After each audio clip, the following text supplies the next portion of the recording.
예, 방금 소개받은 유동열입니다. 예.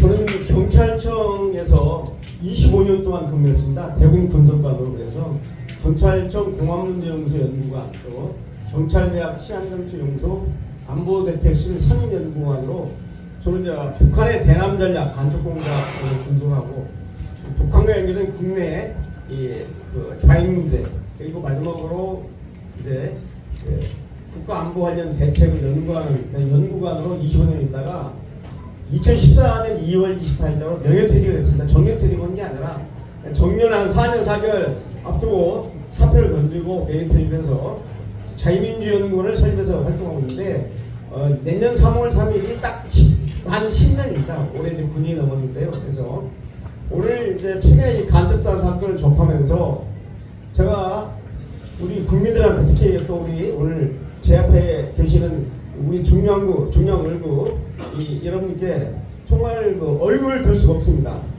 제가 25년 동안 공직에서 북한의 간첩 공작을 분석하고, 이 분석하면 뭐합니까? 분석해서 이 북한의 간첩 공작을 차단시키기 위한 대책을 수립하고 하는 그런 일에 종사한 제가 오늘 이러한 일련의 제주 간첩단, 창원 간첩단, 민노총 친수 간첩단, 전북 지하망 이런 4개의 간첩망 사건을 접하고 보니 내가 그동안에 여러분이 내 세금을 가지고 공무원으로서 월급을 또각또각 받아 먹으면서 또 지금도 연금을 공무원 연금을 받으면서 내가 부끄럽다.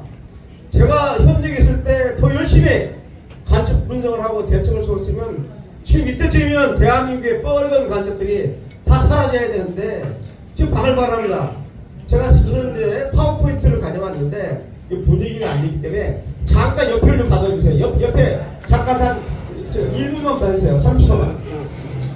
저게 그 문화일보하고 동아일보에서 단독으로 보도합니다. 이번 간첩단, 그 간첩단 4개 중에 창원 간첩단이라고 있습니다.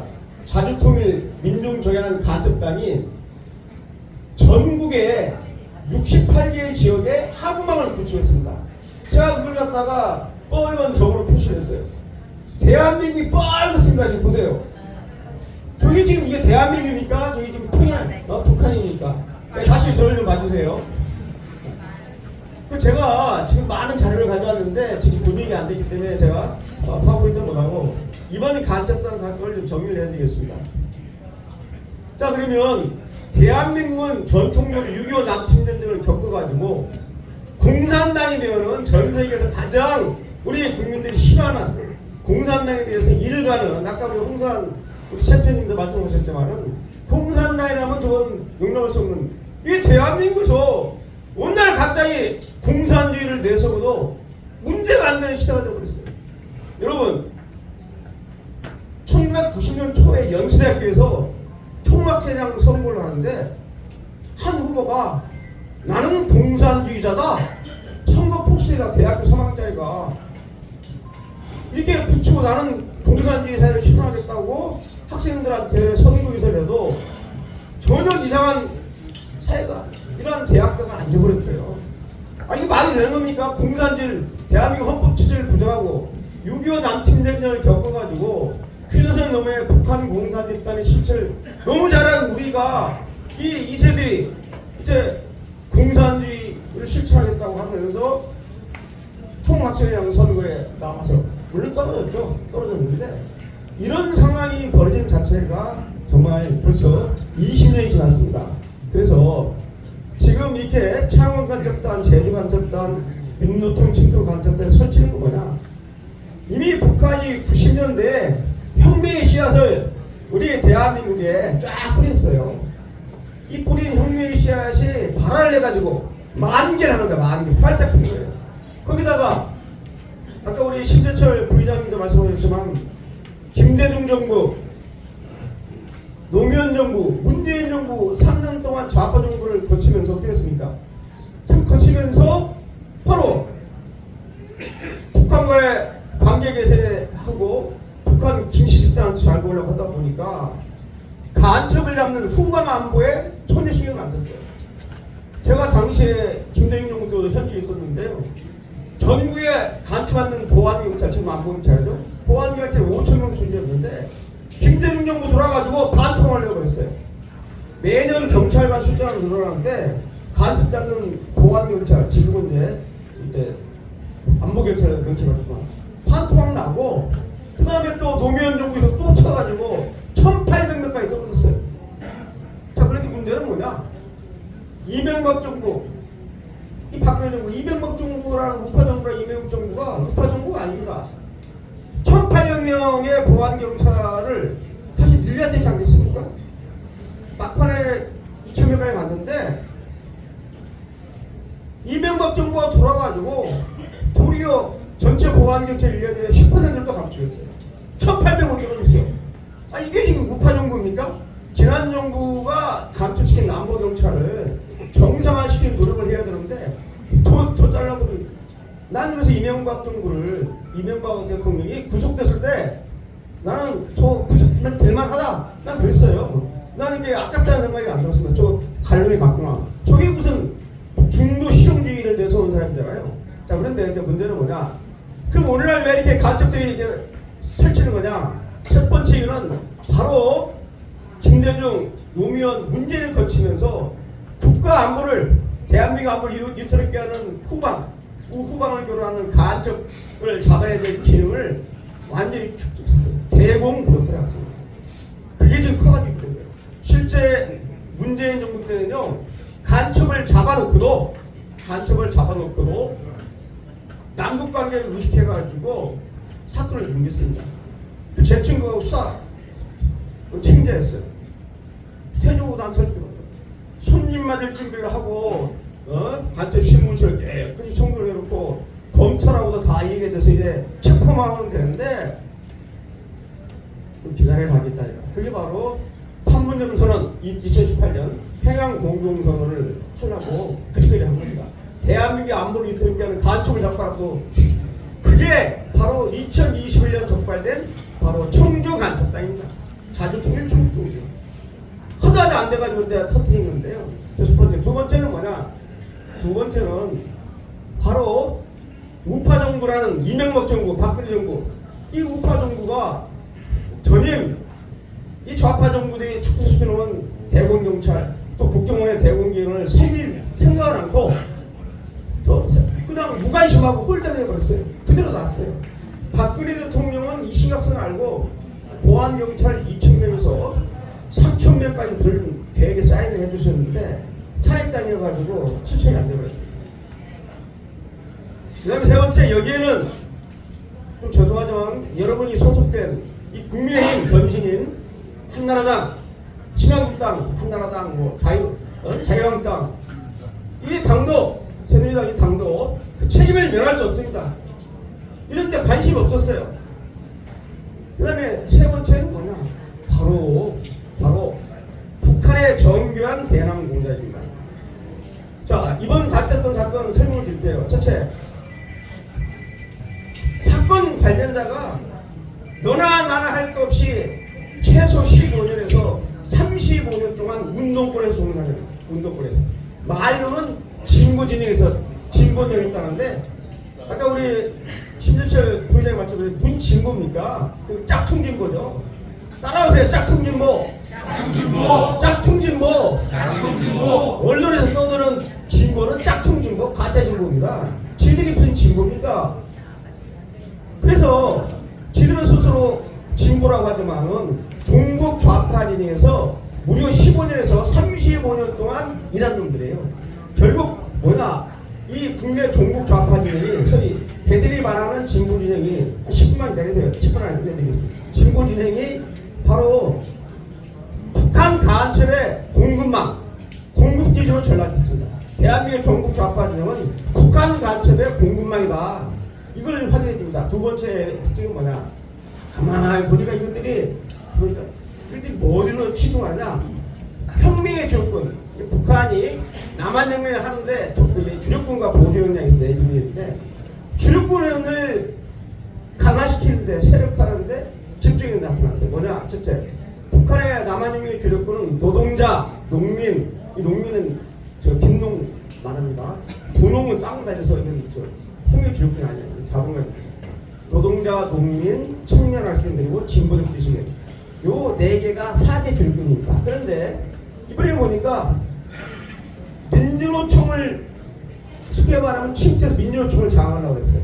조합원이 민주노총이 123만 명입니다. 이걸 장악해야 일거에 대한민국을 혼란에 빠뜨리거든요. 민주노총이 계속 들어갑니다. 민주노총도 모자라가지고 한국노총까지 손을 댔어요.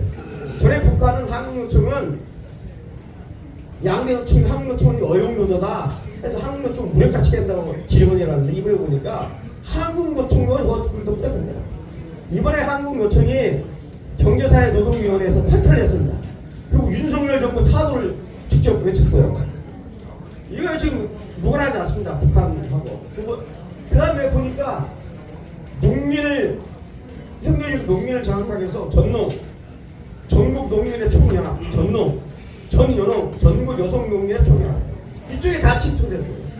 세 번째, 청년학생 장악하기 위해서 6.15 청년학생 연대라든지 또는 진보 대학생 네트워크 여기까지 들어왔어요. 심지어는요, 여러분 놀라지 마십시오. 문화일보가 단독 보도했지만 제가 좀 실수를 줬지만은 고등학생까지 침투됐어요. 근데 창원 가졌더니 북한의 보고문을 까보니까 뭐라고 나옵니다. 그 단체가 위안부 문제 해결을 위한 고등학생 날개짓이었잖아요. 그 단체 15명을 부축해서 학습시켰다. 유식화했다는 거죠. 이걸 낱낱이 보고하고 있어요. 그 대학생들도 있습니다. 아니 지금 한창 공부해야 될 대학생까지 혁명의 길로 침투시킨 이 창원 단체장 얘들 보시겠습니까? 그 다음에 마지막으로 진보적 지식을 하기 위해서 전국 교직원 노동대학교 전교조 침투. 이번에 전교조 강원지 부장 압수당했죠? 곧 구속될 겁니다. 예? 이 여자. 야 지금 이 전교조 저기 제가 만든 그 도표를 보면요 대한민국 뻔히 있습니다.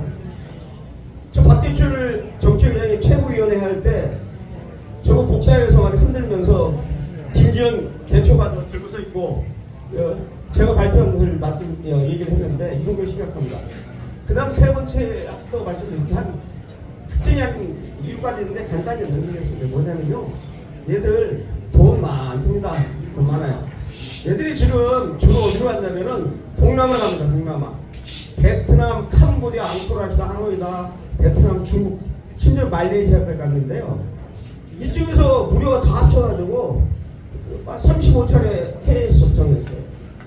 자 여러분 지금 간첩들이요 전에는 육상이나 해상이나 수중이나 이쪽으로 침투합니다. 이건 직접 침투 공작이라고 해요. 그런데 지금은 2000년대 이후에는 직접 침투를 거의 잣대를 하고 제3국 우리하는 무해 침투가 되는데 여기 좀 혹시 탈북민 계시면 미안하지만은 지금 북한이 탈북민 사회에도 위장 간첩을 많이 들어놓습니다. 그래서 왜냐면 탈북민 신분 모양 어렵게 국민에 침투해야 되는데 탈북민 위장에서 들어오면 솔직히 들어오고 탈북민 인정되면 뭐가 됩니까? 자 정부에서 임대주택지죠, 정착지역은 철강부죠, 4년 동안 대학 다 애들 비용 무료입니다. 그 다음에 3년간 다 병원비도 무료예요.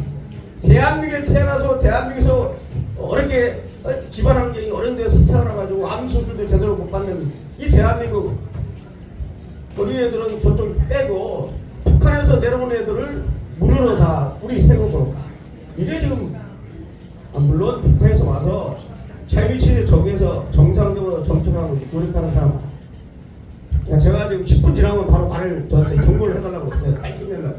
자 이제 한 5분이 끝납니다. 제가 올해 강의를 많이 할 수 있는데 여기 지금 여러분들 장소가 해서 자 간첩 얘기할게요. 자 이게 어떤 일이냐. 자 간첩이 딱 왔어요. 첩보했다. 국정원 신문실에 왔어요. 옆에 민변 출신의 변호사가 딱 앉아있습니다. 이 변호사를 첩제를 안 시켜주면은 바로 국정원장 상대로 수사관 상대로 첩제는 굉장히 과초를 신청해요. 지금 저 왕대산 얘기합니다. 간첩당 2000년 총책이 말이죠. 이름은 그러니까 이름은 이제 피의자 신분조서만 이름은 이름도 모르고 잡았어요. 그 말은 맞긴 맞지. 이름 알고 잡았지. 그렇지만 피의자 신분조서를 쓰려면 이름, 직업, 생일을 다 쓰게 돼 있고 만약에 한 15년 전에 우리 중앙정부를 잡혀가지고 간첩한테 간첩 배우자한테 이름을 하는데 이름도 모르고 잡았어요. 하면 그냥 귓방에 날아가고 그런 거 잡고. 내가 지금 손도 못 댑니다. 그리고 다 묵비야. 모릅니다. 기억이 안 납니다. 뭐 쓸데없어요. 모릅니다. 그러니까 일체 인정은 안 해. 한 일도 없는 놈이 어떤 일이 있었는지 아세요? 한 1시간 반 되니까 아이고 갑자기 머리가 아프네요. 이러고 있어요. 아무 그런 게 없어요. 모른다고 한 놈이.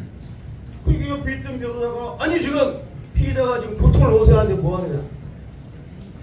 그 지금 여러분 이 간첩을 체포하면은 형사고소상 24시간 이내에 영장을 청구해서 영장이 기각되면 그 방면 풀어줘야 됩니다. 근데 간첩 사건, 국가보안법 사건에서는 24시간 더 해줘서 48시간 이내에 간첩을 혐의를 입증해서 영장을 쳐야 되는데 지금 정신이 없는데 아프다는 거야. 그럼 앰뷸런스 태워가지고 근처에 있는 종합병원 가서 자 뭐 MRI 찍었는데 아무 이상이 없어요. 여러분이 낸 세금, 내가 낸 세금 가지고 이 간첩 혐의난 놈, 그놈 이거 빼먹무리는데 갖다 시간 낭비하고 돈 쓴 거죠. 그렇다고서 한 대 때릴 수가 있습니까? 발을 찰 수가 있습니까? 지금요 그러다 난리납니다. 목소리만 막 이게 딱 쳐도 말도 막 미국과였다고 와서 국정원장 상대 수사관 상대로 막 고소고발하는 게 조직단체의 변호사들. 이게 우리 한변은 이걸 지키기 위해서 우리 한변에 문성 변호사 같은 분이 계시는데 박수 한번 쳐주시다. 나오네요. 이 젊은 변호사가요 거의 대부분 다 왼쪽이에요. 좌파 변호사인데 우리 문성 변호사는 서울대 법대 나왔습니다. 사법고시에 갔다 오신 분이에요. 무슨 로스쿨 졸업한 변호사는 아니에요. 이런 분이 확실하게 대한민국의 자유민주 가치를 지키기 위해서 이렇게 열심히 하고 있는 겁니다. 그래서 정말 내가 너무 고마워요. 이런 것을 당해서 바로 해서 국회의원 비례대표 만들고 활용을 해야 되는데 이런 거 당은 도대체 어디다가 이렇게 발견하는지 모르겠어요. 우리 홍준 챔피언 같은 분 비례대표 모시고 가세요. 국회에 빨리 국회의원들이 목숨 춤이나 쉬겠습니까? 이런 분들 모셔야 되죠. 박수 한번 치십시오. 내가 공천 신사위원장 제가 지난번 공천 우리 심재철 부회장님께서 당 원내대표 받을 때 그때 제가 총회했었잖아요. 난 다른 부터 안 했어요. 나를 공천 심사위원을 시켜주십시오. 내가 국회의원 공천 달라는 게 아니라 공천 심사위원 나를 좀 바로 전화를 놓더라고. 바로 그 원내대표님이 다 대표한테 연락해서 이러라는 사람이 있으니까 내가 소리가 다 들려요. 빨리 이렇게 보래. 나는 안 뽑아줘요. 내가 갔으면 이상한 사람들 절대로 막 개그 보면서 공천 못주게 하죠. 하여간 양반다. 단체력이 마음을 이겼습니다. 그래서 지금 왜 해외에서 만나는지 아세요? 이유가 있습니다. 해외에서 만나면 어디서 뭐가 되냐면 돈이 이렇게 들어요. 직접 준수하는데 돈 많이 듭니다. 근데 해외에서 만나는 것도 있는데요. 왜 동남아냐? 해외에 자기가 돼가지고 한국 사람이 베트남, 캄보디아, 앙코르, 뭐 중국 뭐 그냥 바글바글합니다. 간첩으로 끌어가니까 그렇게 자주 나가도 유행 간다는데 두 번째는 거기에 대부분 북한 공간이 있습니다. 캄보디아도 있고 베트남도 있고 중국도 있고 북한 공간에서 비상시에 탈출을 했고 그래서 이래저래에서 경남한테 지인으로 가깝고 해서 경남에서 만나는 거예요. 그 다음에 이제 두 가지만 정리하고 마치겠습니다. 이 간첩들이 요새는 어떤 투정을 하냐면 옆에서 이렇게 보면요 이 간첩으로 보이는 게 아닙니다. 그런데 이 간첩들이 전에같이 꾸미는 걸 해요. 간첩 잡았는데 요새 간첩들은 권총 하나도 안 나오고 무슨 독침도 하나 없고 무전기 하나도 안 나오고 아무래도 무슨 간첩이라고 그러는데 그럴 수밖에 없는 게 전에는 간첩들이요 직접 침투를 했어요. 육사해당 수중으로. 그런데 그러니까 다 권총 장비 다 가지고 내려오고 또 두복부라고 해서 이미 남해에 돌아가지고 두복부 다 만들어 놓고 간접 장비를 내서요. 그런데 지금은 우회 침투를 제3국을 위한 우회 침투를 하다 보니까 그냥 빈몸으로 어떻게 공항이나 항만에 들어오는데 권총을 갖고 들어올 것이면 독주를 갖고 들어오는 거예요. 그냥 빈몸으로 돌아요. 돌아가면 어떻게 하느냐 북한이 딱 지령을 줘요. 결정교 시계에는 관악상 좌표 우차 해가지고 거기 가면 그 밑에 유치원도 있고 공작부도 되시고 그 두목구이치를 가르치니까 그거 해가지고 이렇게 봐주시면 되고요. 간첩 맞냐고요? 맞습니다. 왜 맞느냐?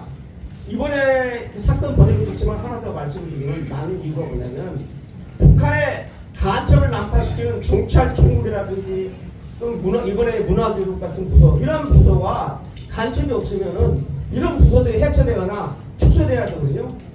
이런 부서가 더욱더 확장되고 있습니다. 이거 하나만 보더라도 북한 간첩이 드글드글하다. 그러나 우리 눈에 안 보인다. 그래서 제가 제대로 찾겠습니다. 여러분 간첩을 잡는 것도 중요하지만 그 전에 하나만 가지고 마치겠습니다. 1945년에 이 신생 대한민국 이제 일제를 해방되어서 1945년 8월 15일 날 신생 대한민국이 탄생했습니다. 이때요 대한민국 1인당 국민소득이 얼마인지 아십니까? 지금 화폐에 맞춰서 하니까 45달러. 우리 국민이 1년 동안 죽도록 고생해서 돈 5만 5천 원 번 거예요. 1년 동안에 지금 화폐 가치로. 그렇게 못 사는 나라였습니다. 세계에서 가장 못 사는 나라였고 지금 소말리아 생각하시면 돼요. 아프리카. 그런데 더 중요한 게 50년에 6.25 남침전이 터져서 3년 동안에 전쟁을 하면서 전 국토가 다 폐쇄됐어요. 그래서 이제 전 세계 정치학자 언론들이 대한민국은 끝났다고 했습니다. 별로 좋다. 전 세계가 포기한 대한민국이 2000년대 이쪽만 땅덩이에서 세계 시대권에 경제 대국이 됐습니다. 경제만 강국이니까 올림픽 나가면 동계 하계가지고 대부분 쉽지는 않죠. 또 한류, 방탄소년단이라든지 싸이의 말춤 전 세계를 지배하거든요. 여러분 세계적으로 보세요. 대한민국 얼마나 좁았는지. 그것도 남북으로 단축 쪽인 이 나라가 지금 전 세계에서 영향을 받는 이 자랑스러운 대한민국을 지키기 위해서 저 북한 김정은 저의 추정하는 이 김정은 보이들한테 놀아날 수 없습니다. 그래서 오늘 그 중령을 우리 동지 여러분께서는 중령을이 대한민국의 간첩을 잡고 대한민국을 지킨다라는 그런 각오를 가지고 파이팅합니다. 파이팅!